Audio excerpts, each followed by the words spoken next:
मनरेगा को लेकर नहीं हुआ है हंगामा, इस बात को लेकर भी हुआ कि दिल्ली में जब कांग्रेस की कल रैली हुई तो उसमें पीएम मोदी का अपमान किया गया। केंद्रीय मंत्री जेपी नड्डा ने कहा कि इस रैली में पीएम का अपमान किया है, उनके लिए गलत शब्दों का इस्तेमाल किया गया और इसके लिए सोनिया गांधी को माफी मांगनी चाहिए, मल्लिकार्जुन खड़गे, राहुल गांधी को माफी मांगनी चाहिए। और इधर इस पूरे मामले को लेकर विपक्ष मोर्चे पे है, मोर्चा संभाले हुए विपक्ष कहता है कि हम माफी नहीं मांगेंगे। वही सत्ता पक्ष के लोग कह रहे हैं कि उनकी मृत्यु की कामना की गई है, ऐसी निंदनीय बातें की गई है जो कि बिल्कुल भी उचित नहीं है।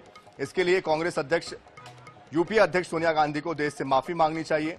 इधर संसदीय कार्य मंत्री किरेन रिजिजू ने कहा कि कांग्रेस ने राजनीति का स्तर नीचे गिरा दिया है। लोकतंत्र में राजनीति की लड़ाई होती रहती है, लेकिन किसी के खिलाफ मौत की कामना करना अस्वीकार्य है। उन्होंने कांग्रेस से सदन में माफी की मांग की। लोकतांत्रिक मूल्यों के लिए इस तरह की भाषा को गंभीर बताया इस तरह का मामला।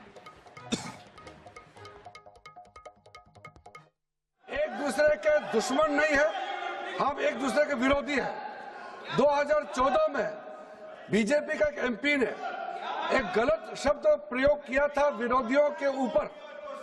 प्रधानमंत्री मोदी जी ने तुरंत अपना एमपी को माफी मांगने के लिए कहा और उन्होंने माफी मांगी, क्योंकि हम इस सदन में लोगों के द्वारा चुने हुए प्रतिनिधियों के हिसाब से काम करते हैं।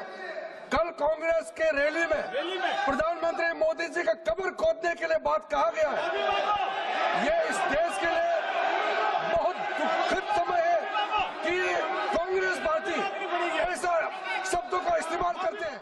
ये तरीके के नारे कांग्रेस पार्टी के सोच और मानसिकता को दर्शाता है। ये नामदारों के झंझलाहट को स्पष्ट इंगित करता है और साथ में इस तरीके की बात कहना एक प्रधानमंत्री जी के खिलाफ और मृत्यु की कामना करना, यह अपने आप में बहुत ही निंदनीय है। इसके लिए हमारे नेता प्रतिपक्ष और कांग्रेस पार्टी के नेता यहां बैठी हैं, आदरणीय सोनिया गांधी जी, इनको देश से माफी मांगनी चाहिए। और इस बीच हमारे साथ भारतीय जनता पार्टी के प्रवक्ता मुकेश त्यागी भी जुड़ चुके हैं। मुकेश त्यागी जी, ऐसा तो है नहीं कि भाषा की मर्यादा कोई पहली बार तार तार हुई हो, चाहे वो आपका पक्ष हो या विपक्ष हो, बारी बारी से ये करते रहे हैं। ऐसे में इस बार इतना हंगामा क्यों? मैं समझता हूं कि कांग्रेस का इससे ज्यादा निम्न स्तर पर जाना, जिस प्रकार से कल महिलाओं ने रैली के अंदर कहा मोदी तेरी कब्र खुदेगी, मतलब मेरे को तो बोलते हुए मुझे इतनी हिचकिचाहट हो रही है कि भारत के चुने हुए किसी बार प्रधानमंत्री, अगर वो डेमोक्रेसी में, प्रजातंत्र में विश्वास करते हैं तो चुने हुए प्रधानमंत्री खाली भारतीय जनता पार्टी के नहीं, वो देश के प्रधानमंत्री हैं। और किस प्रकार का वातावरण बना रहे हैं कि मोदी तेरी कब्र खुदेगी, आज नहीं तो कल खुदेगी।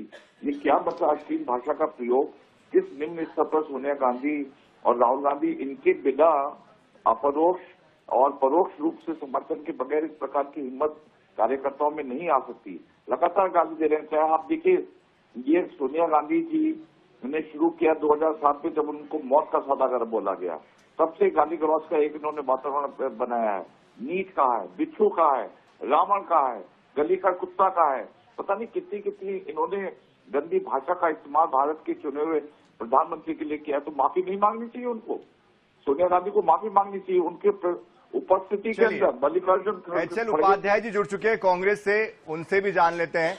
एचएल उपाध्याय जी, ऐसी क्या मजबूरी आन पड़ती है आप लोगों की कि आप भाषा की मर्यादा भूल जाते हैं, नैतिकता भूल जाते हैं, तमाम मापदंडों को आप पूरी तरीके से खाली कर देते हैं, पूरी तरीके से उनको नैपथ्य में डाल देते हैं? आखिर क्यों? ऐसा है कि भाषा की मर्यादा भूलने का रिकॉर्ड तो हमारे प्रधानमंत्री जी का है। 2014 के बाद से जिस तरह से उन्होंने विपक्षी नेताओं पर अमर्यादित टिप्पणी की है, वो भारत की नहीं, विश्व के किसी लोकतंत्र में इसका उदाहरण नहीं है। ये क्या क्या नहीं कहा है बताइए। 50 करोड़ की गर्लफ्रेंड से लेकर विधवा कांग्रेस की लड़की राहुल जी को क्या क्या कहा है, और बिहार से लेकर यूपी से लेकर कहाँ विपक्षी नेताओं क्या क्या कहा है। आए चलता हुआ जो है सड़क पर बहुत चलते हैं, कुत्ते दबते रहते हैं, क्या क्या इन्होंने विशेष समुदाय के लिए कहा है। तो इन्होंने संसद हो चाहे बाहर हो, लोकतंत्र के भाषा की मर्यादा भी गिराने के काम प्रधानमंत्री हमारे एचएन किए हैं। उपाध्याय जी, बीच में माफी के साथ रोक रहा हूं, क्या ये कंपटीशन चल रहा है कि आप लोगों के बीच में कि कौन कितना नीचे गिरेगा और नेपथ्य में जाएगा? नहीं नहीं, देखिए हम गांधी के देश के हैं, हम गांधी की विचारधारा के हैं, हम लोग भाषा की मर्यादा नहीं गिराने वाले। आप बताइए क्या बोला हमारे नेताओं ने? ये जो है तोड़ मरोड़ को पेश करते हैं और कहीं एचएन उपाध्याय जी, तो अपने ही आपके आदमी क्या को- वो प्रधानमंत्री नहीं है? मोदी तेरी खबरें खुदेगी, इस तरह की भाषा का इस्तेमाल करना क्या जायज है? ये अरे भाई, ये कैसे आप कह सकते हैं? तो बीजेपी के लोग को भी भेजकर देश को दिखाना है कि देखिए मोदी के खिलाफ क्या नारा लग रहा है। वो हमारे आदमी नहीं है, हमारे कार्यकर्ता ऐसे नारा नहीं लगाते, ये लगाते हैं, भाजपा वालों को वो भेजकर लगवाते हैं। हमारी रैली मुकेश त्यागी जी, अगला कदम क्या होगा? हमारा अगला कदम वोट चोरी है, पूरे देश की जनता तक पहुंचाना है, सब देश की देखिए- जागरूक करना है। देखिए, ऐसा अभी उत्तर है- प्रदेश में ही 4 करोड़ ठीक से है अधिक उपाध्याय लोगों जी, का सुन नाम लिया कट गया है आपको। SIR के नाम ठीक पर। है उपाध्याय जी, आपकी बात हो गई है। ऐसा है कि क्रिस्टियानी धन्यवाद। दिल्ली खंबा खसौटे। अब पछताए से क्या हो जब चिड़िया चुग गई खेत। ये भारत के बिल्कुल हाशिए पे जा चलिए। चुकी है कांग्रेस की स्थिति आपने बिहार के अंदर देखी। अभी चलिए, आने बहुत वाले शुक्रिया मुकेश त्यागी जी, आपका समय कम है मेरे पास। एचएन उपाध्याय जी, आपका शुक्रिया। तो बड़ा दुर्भाग्य इस देश का कि विकास के मुद्दे पर हम आपस में कंपटीशन नहीं करते, लेकिन एक दूसरे को नीचा दिखाने के